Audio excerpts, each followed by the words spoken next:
Hello, welcome. This is a AQA A2 physics video. This is now on magnetic fields. So we've done electric fields. We're going to be moving on to magnetic fields now. My plan for this video, I'm going to read it out because I've actually done a plan. I've gone back to the idea now. Okay, so I'm going to recap electromagnetic field, which is, I'm assuming you're kind of familiar with that. So that's your field strength is the electrical, the electric field strength. Sorry, point charges, test charges, that kind of thing. So I'll just be giving a little bit of a refresher on that. But and then we're going to relate that to magnets. So I'm going to join, basically all of that was really, I'm just going to be drawing out the magnet field around the magnets, which I'm assuming you know about. I'm going to show how having a magnet over a mass on a weight actually increases the weight of that. And then I'll be explaining a certain rule that you should already know from GCSE that explains that. And then I'll be going on and explaining, well, what actually causes this rule. And then I'll be going over a few questions and then explaining electron motors, electric motors, so like you get in electric cars. And then obviously I'm not going to, oh, here's one I made earlier, you know, just like it gets bigger, that's not going to happen, so don't get too excited. I'll be explaining an electron beam tube, which doesn't sound exciting, but you're probably watching on something that has that now. And then I'll be going on a bit more idea about that, the force that puts it down. I'll be going over a few different ways relating to the electron beam tube that we can infer, and basically it's a load of rubbish at the moment, but you'll understand it. So what I said I'd start off with is just going over electric field strength. So sorry, one sec, let me just make sure I'm not missing out anything in this booklet. Okay. Right, so we said the electric field strength was the force per unit charge, and then we went on to say, okay, well, the electric field strength is the potential difference over the distance between two parallel plates. We mentioned that as well. We talked about the Van de Graaff generator. These are all in videos that I've done online, which just so about electric potential. I kind of related the equipotentials in gravitational fields to the equipotentials in electric fields. So it's kind of where you have lines of constant potential. Okay, so if you were to go from this point A to point B, you wouldn't have to do any work, you wouldn't have to gain any potential. But if you went from the centre out, then you would be going against, you would be trying to get through this potential, hence you would be putting some kind of force in there in the first place. But as I said, that can be applied to electric fields as well. Now, as I said, that's pretty much what we did, and we related this, as I said, there's loads of other things. I don't really want to go through, I just wanted to recap and get the basics overview. Okay. So that's kind of assuming where we're all at. Now, we're not going to really be building off that. That was just more of a refresher, because I'm assuming you're still doing the course, so I might as well fill it in with some more time, hey? Okay, so in this video, as I said, what we're going to be going on to is magnetic fields. Now, what I think I did mention this in the previous videos. Okay, so say that's a magnet. What we had is the arrows going towards the south, so that's the south, that's the north, going away from the north, okay, and then going back down to the south like this, okay, so that should be fairly familiar. So we're going to be going on to said magnetic fields now. So that's really the start kind of idea of magnets and forces, and we're going to be looking a bit more in terms of the actual forces, magnetic forces now, rather than some of the magnetic fields and rather than your electromagnetic fields, because we've already covered that as I kind of just mentioned. Okay, so as I said, we're going to be starting off with So say we've got a scale. I'm just going to draw a quick scale here, and I'm going to put a magnet over this scale like this. So one of them, one of the fairly big magnets, and I'm going to place a wire. So this magnet is also on this scale, by the way, and I'm going to place this sort of copper wire that's going through this magnet. Now the north and south doesn't really matter. Sorry, well, it does matter actually. I do apologise. Okay, but we'll be able to figure it out when I start going through it. Okay, so what we're going to do is we're going to place this copper. So we're going to just switch. We're going to sort of remove this magnet. We're going to We're going to do something in the end. Okay, so let's say the mass of this mass of the magnet itself is 0.5 kilograms. The mass of the wire, the copper wire, so that's 0.1 kilograms. Obviously these are very variable. And we've got a set of scales here, and originally when we put them all on, when we put them on individually, we get these values. So you would expect the value to be 0.6 kilograms. Okay, say 0.5 plus 0.1. But when we put this wire in the inside the magnet, as shown on the diagram, what we actually get is we get an increase in the mass of the actual we get an increase in the mass, and that is because of something that you probably should already be familiar with. It's called Fleming's left-hand rule, and that's because as it says, left-hand rule. Yeah. So basically, I draw a crude kind of hand on the board here. So say we've got the first thumb. So this finger here, your first finger is this rather crudely drawn one, and then your thumb. Oh, damn, actually, no, that's a rubbish attempt. Okay, so you've got your thumb here. So that's your thumb, and then your first finger, and then your second finger. Okay, and then some people have other fingers as well, but that's all I'm going to be looking at really for the moment. And you looked at something like this in GCSE, where you said, okay, the first finger. So remember, this is your thumb. We said that was the motion. Your first finger was the field, and your second finger was your current. Okay, and you kind of explain that. So this motion, by the way, I put in brackets, is a force. Okay. Yeah, so this copper wire, has a current going through it, should have mentioned that. So when we switch the current on, this mass of the scale increases, okay, say to 0.8 kilograms, depending on the actual current. But all the point is the mass increases. Sorry about that. I forgot to mention I couldn't get through there. Okay, so in GCSE, you may just be told this, and you may not have actually mentioned it at all. It might have just said, oh, here's Fleming's left-hand rule.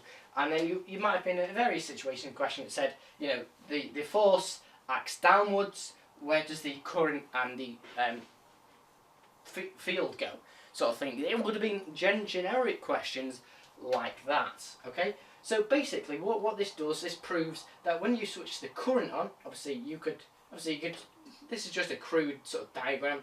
Basically the force, the thumb points downwards into the scales, so therefore the force on the scales increases, and the way the scales works out, the mass is by dividing whatever force has been put on it by the acceleration due to gravity. So if there's a higher force, it doesn't assume that's come from G, it assumes it's come from the actual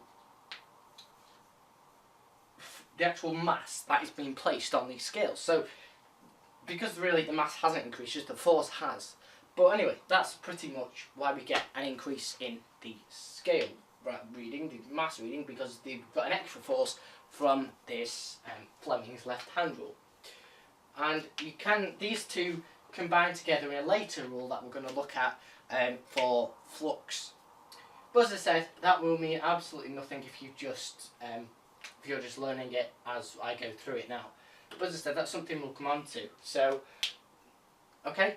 Right, so this force, now, as I said, you wouldn't have been told anything about it at GCSE, But obviously this is A level now, and this is second year of A level, so we're going to do something on it. This force, we need to, what physicists like to, what we're going to do is we're going to come up with this rule. Just trying to think if there's anything. Basically, physicists did a load of tests, and they found that the force, this force here, that is being pushed down, is proportional. So this force here, this one, they found out it was proportional to the length of the wire. So if it was a really long wire, a short wire, and the current. We're just going to call that I. Okay. So physicists said, okay, well, this force being pushed down on the wire is proportional to the length of the wire and the current going through it. Okay, which obviously affects the mass as well. But as I said, you worked out in different ways. Roundabout way. But okay, so when the force is proportional to the length times the current, we have a constant of proportionality. Now we assume this is directly proportional, as it doesn't mention otherwise. So therefore we come up with this constant. So F equals K Li or IL. It doesn't really matter. Okay. Now this K is a constant of a force. Now we're going to go on to look at this. Basically, it's sort of like a line of a force, really. This constant, we call it the magnetic flux density. So this constant that physicists came up with is the magnetic. So it's in Spanish, right? Magnetic flux density. Now we're going to go on to something called the magnetic flux, which is obviously related to that. But what essentially, when we look at that, we'll be able to understand this a little bit more better. But really, you can think of it as just a constant that physicists came up with for this force that pushes down on the wire due to Fleming's left-hand rule. Okay, and it's written as sort of this, the beta. Okay, so F equals beta Li. Okay, so what we're going to do now. Now you know a couple of rules. We're just gonna. It's just a case of applying this. Now, actually, one sec. You may be asked to define magnetic flux density, and in physics, it's just another one of them equations that you can only really explain what magnetic flux density is at this point by rearranging the equation and saying it's the force per unit of current times length. Okay, that's really you can describe it as at this point, but. As we'll go on to find later on in our physics videos, we're going to look at that. The magnetic flux density is actually, well, it's the density of magnetic flux, which we're soon going to look at. But it's just a concentrated. It's per 1 unit area of. It's sort of a concentrated line of a field or field line per unit of area, which is obviously related to something we're going to go on to later on. But that's the proper way we talk about it, but for the way at the moment, we're just considered it's the force per unit of length times current. Now that is acceptable as well, but the way that I said, where it was sort of the concentrated field line, that's a bit more technical and can only be really explained when we go on to explaining what magnetic flux is, which you've probably already guessed by now, but hang on. Okay, so that's kind of what I'm hoping you understand, really. It's nothing too complex. As I said, we've just introduced this new magnetic flux density. I've given a bit of background to it, but if you're just learning it through this stage, then there's nothing to be too concerned with just yet. Okay, so what I'm going to do is I'm just going to go and pause the camera now and write some questions on the board, and I'm going to go through these questions. So really all it is just using that formula, and then we're going to adapt some old AS physics knowledge for current, equations for current, and sub it in. Okay, so we'll see you in a minute. Now I've not done so many questions on the board here, but what I've done is I've created, well obviously I've not created this through the AQA book, but obviously not, that wasn't the case. Now we've just been given values here, and we've got to fill in the missing values. Now all the forces, the current, and the magnetic flux density, which this B is measured in Tesla, by the way, That's what that T is. Obviously, them three are in directions. So this table just comprises you to know of F equals BIL, or F equals magnetic flux density times current times the length, and Fleming's left-hand rule. Okay. Now, what I'm going to like you to do is just have a quick go at that, and then I'm going to work through the answers with you. Now, there's no point in me adding any other questions because that compromises pretty much everything I've mentioned so far. Okay, so I'll just give you a few seconds, 1 or 2 seconds, just to pause the video now and have a go at that, and I'll work through them with you. Okay, so hopefully you've paused it. Now, as I said, this question is all about using F equals BIL, where B is obviously your magnetic flux density. Now, what I probably should have mentioned is these little notations next to them. Now, if you didn't understand what they meant, and you just worked through them without putting the additional direction on, that's completely fine. As I said, the main thing with this is being able to use this equation and know what each of the terms means. Okay, but anyway, if you got it right, this V is vertically downwards, that's horizontally upwards, vertically downwards, horizontally upwards, horizontally due south, horizontal, you're going to say which way it goes. 0.1 Tesla horizontal, and you've got to say which way it goes. Your amps, your current, 2 amps, vertically downwards, and then your force on the bottom right is just horizontal due east, and you've got to find the magnitude of it. Okay, so the first one, let's do this force. Okay, so what we've got is we've got B, I and L, so it's just a case of subbing in this equation. So F equals BIL, so it's just a case of 0.2 Tesla times 3 amps times 0.04. Okay, and then you just sub that in your calculator, and you should get a value of, sorry, let me just work this, 0.24, and that should be due west. Okay, so north, Newton, sorry, so it should be due west. So if you use your Fleming's left-hand rule, so you're looking at, this is the, say my thumb, if you couldn't tell. So what we've got is the B, the magnetic flux density, acting downwards, which is, sorry, yeah, we could just go for the current actually. The current is acting horizontally upwards, so it's going that way horizontally. So your second finger is your current, remember, so your current is going up, horizontally upwards, it's going vertically upwards, so your force is going vertically west. Okay, don't know if that made any sense. That's essentially what it looks like. So this is your second finger, your current, this is your first finger, your field, or your magnetic flux density, which is what your field is, sorry, and then your thumb. So it's kind of, I don't know if you can quite see that, but it's, so that's what it naturally looked like. And you see your thumb coming this way, which is your force, your field, and then your current is going this way, okay, towards me. So really, for this, I'll just draw a little thing under it. So your thumb is sort of, you're looking up at it. Your field and your current. Okay? So hopefully that made some kind of sense.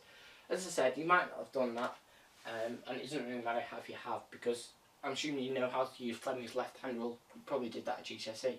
Okay? Again, next one, this current is a rearrangement of F equals BIL. So you would rearrange that to get current, so therefore I is equal to F over BL. Okay, so just sub in the numbers, so I is equal to F over BL, F being 0.036 over BL, which is 0.2 T, times 0.04 metres. Okay, so it should be, yeah, your current, and if you would sub your value in for that, you should get 4.5 amps due east. Okay, and that's just from using Fleming's left-hand rule. Okay, so really I'm just going to go in 3 directions rather than trying to attempt to show you my hand at each point. Okay, this B is just rearranging the equation to get B. Okay, so it's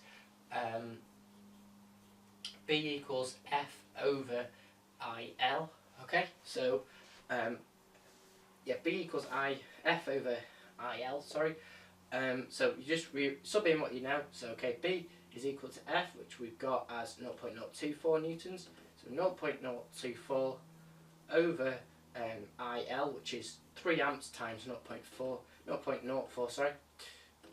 3 amps times 0.04, sorry. If you put 0.4, it's fine, it will just be out by a slight fraction, but that's just due to my rubbish attempt. You should get 0.2 Tesla vertically downwards. Okay. This one, well, it's just you've got B, I, and L. You want F, so we're just going to do magnitude first. So it's F equals BIL, B being 0.1 Tesla times 0.2 amps times 0.04 meters. Okay, so your bottom right should have a force of 0.008 newtons.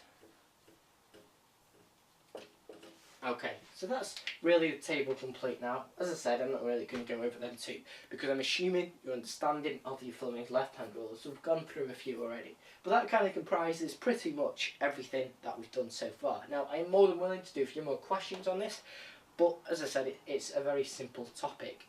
I mean, the theory behind it is a little bit complex, but the actual using of the formula, which is what you'll be doing mostly in the exam, should be all too familiar and fairly kind of standard. Okay, so what we're going to go into now is we're going to move it up a gear, and we're going to have a little mess around with this equation here. So just move this off the board.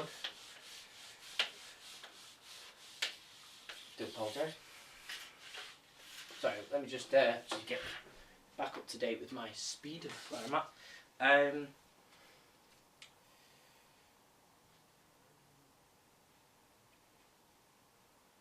Alright, so we're going to go into an electric motor now. And an electron beam tube, sorry. Before we start messing around with this idea of the equation. So, one sec, let me just get the drawing of the electric motor up so on this book so I don't mess it up, because I guarantee I probably will do that. Okay, so one sec.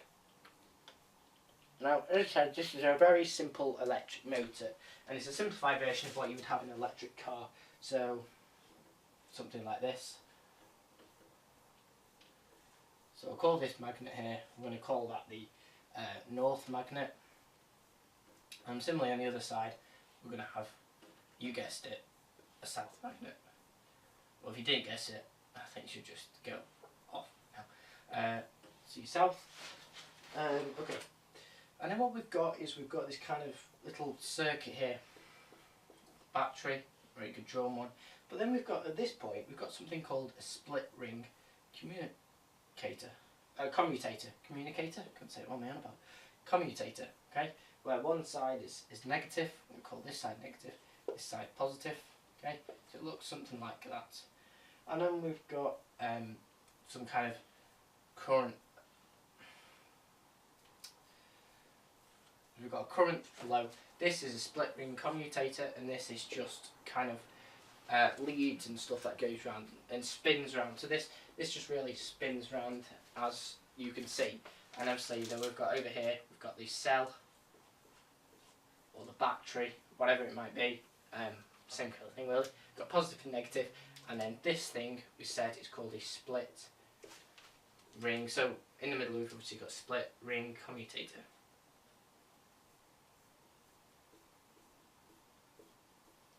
Okay, so how does this work? Because what we do is we set the current going through this circuit, and then this kind of motor just spins round, because what happens is when we introduce an electric, there's a constant magnetic field with the two magnets there, but when we introduce this electric field into the equation, the temporary electric field of the circuit interacts with the magnetic field, and it causes it to spin round. And this commutator means basically we've got two contacts on this little twizzly thing over here, and basically say oh, red and blue, lovely. Okay, so say we've got a positive and a negative here. It's going to be quite hard to demonstrate actually. Right, and then we've got this kind of, this represents the spinny thing, okay? And where you are, say there'd be the commutator, alright? Oh wait, sorry, no. These are the commutators, the two positive and negative parts of the commutator. Now we have got a gap here, and that is quite representative actually. And this is a spinny thing with the magnets on either side where your head might be. Okay, so this thing spins round, and when it spins round, it touches the positive, then the negative, and then goes back to the positive and back to the negative, yeah? So when it touches this, it sort of gains a little bit of speed and continues round in a circular motion and continues to spin until you take the power off, okay?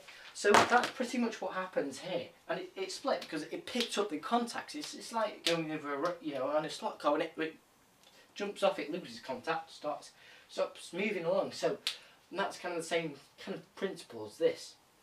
And the reason it continues to spin, as I said, it interacts through the electric, the temporary magnetic field that is caused around the electric circuit through the magnets, okay? It just acts through the magnetic field. And this is because this arrow here represents that force with the Fleming's left-hand rule, and there's a force coming up here, and a force going down on the other side, okay? So it's always been pushed and turned, okay? That's essentially what happens in this electric motor. Okay, so that's not how an electric motor works. What we're going to go on to now, so I'll just leave that on the left hand side, is we're going to draw an electron beam tube. And these are what is generally shown on, is what is a TV is made of. But we're going to do a very simplified version. Okay, in the context of we're just going to draw an electron beam tube, a single one. Okay, so what we've got at the bottom here, we've got this high voltage supply, so you've got a positive and a negative, okay? And it goes up to this filament bulb, okay? And this filament bulb, in this filament bulb we've got an anode, and an anode is just something that fires electrons, okay? So we've got these electron beams coming out of here. And they start to sort of go in a parabolic kind of shape when they enter this magnetic field. Okay, so it kind of just a simplified bulb kind of idea. Okay, so basically this here is your magnetic field.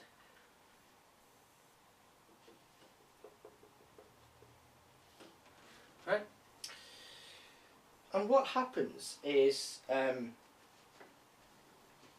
the beam follows a circular path because the direction of the force on each electron is perpendicular to their direction of motion and the field direction. So it's just basically all this is just due to Fleming's left-hand rule.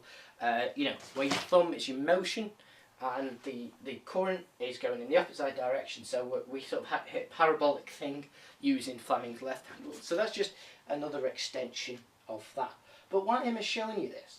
Well, obviously this is acting on electrons, so this is to do with, this is implying Fleming's left-hand rule, or this F equals Bill, okay? Because this is the force acting, as I said, pushing down, on that scales thing we talked about before. Now it's happening to this, and this is dictated by electrons, okay? So surely this has some kind of relevance to some charge because electrons are charged. Now, you may remember, you should remember, that Q is equal to IT from your AS studies, okay? I'm going to incorporate that into this equation here. Okay, so, but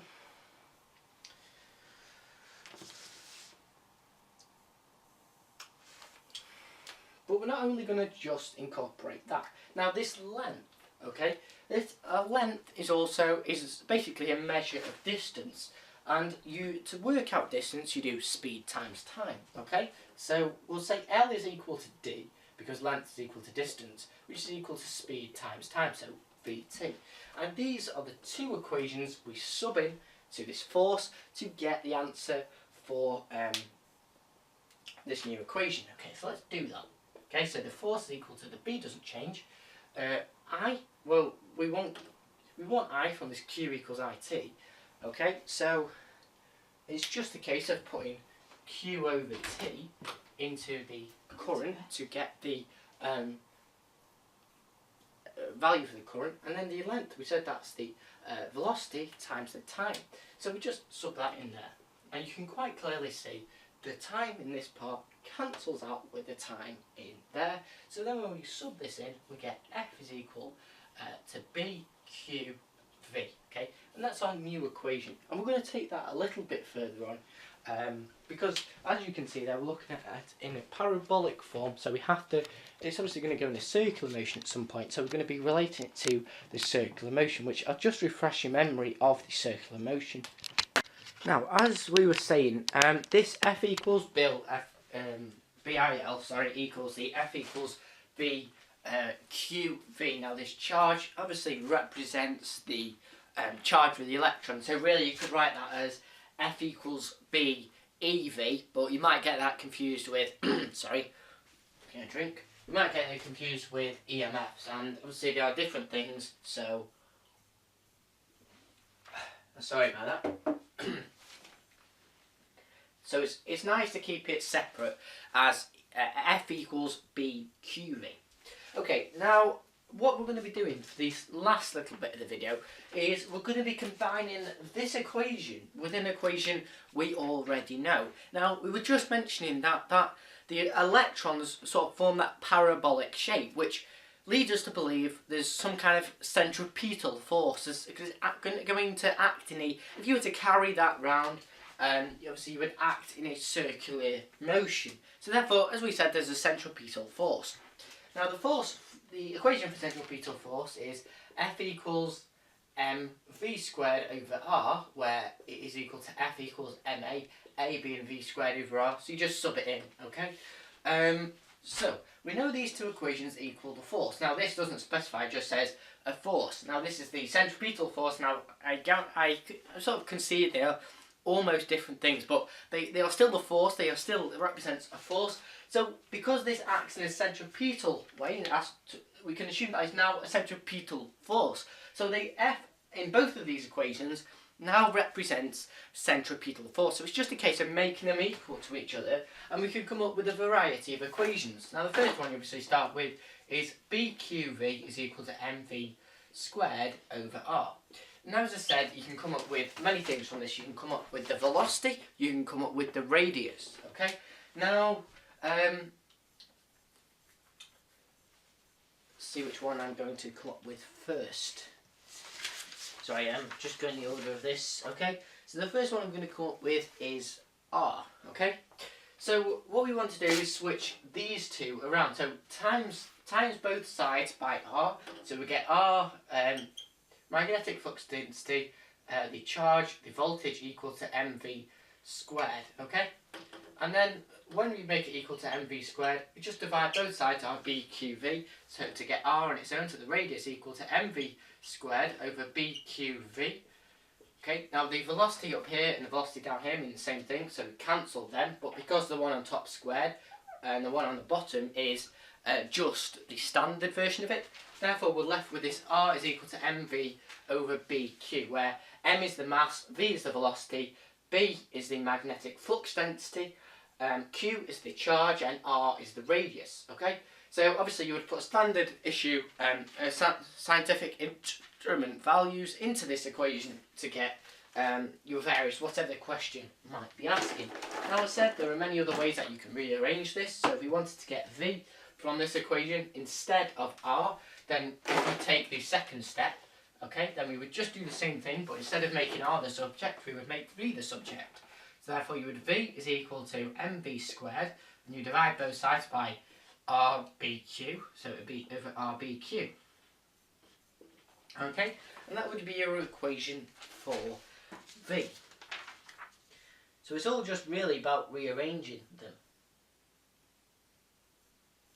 Or another equation for v, so that's one equation for v, for rearranging this. You could get v from this equation over here in terms of r, okay? So you could do because r is equal to mv over bq, therefore RB cubed, that times in both sides by BQ, is equal to MV, okay? So therefore we divide both sides by, because what we want is we want V on its own, we divide both sides by M, so, RBQ over M is equal to the velocity V. Okay, so that's just, as I said, one equation that you want to come up with. The time period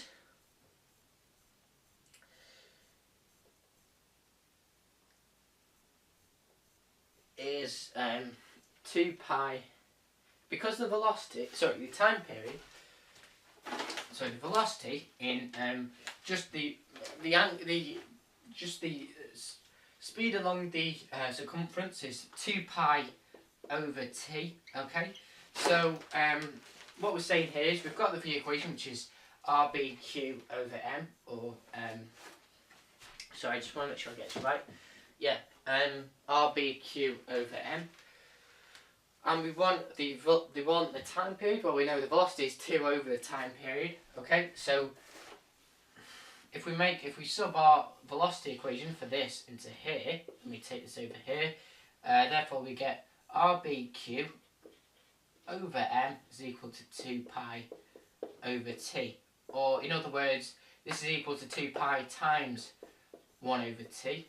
Okay, so you could rearrange that to get t. Right, if you were to do that, then you times both sides. Divide.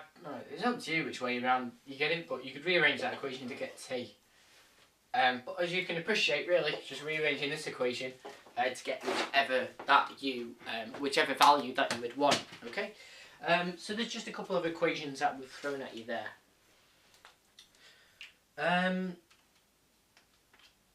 Now we could use that for charged particles, whatever you might want to use.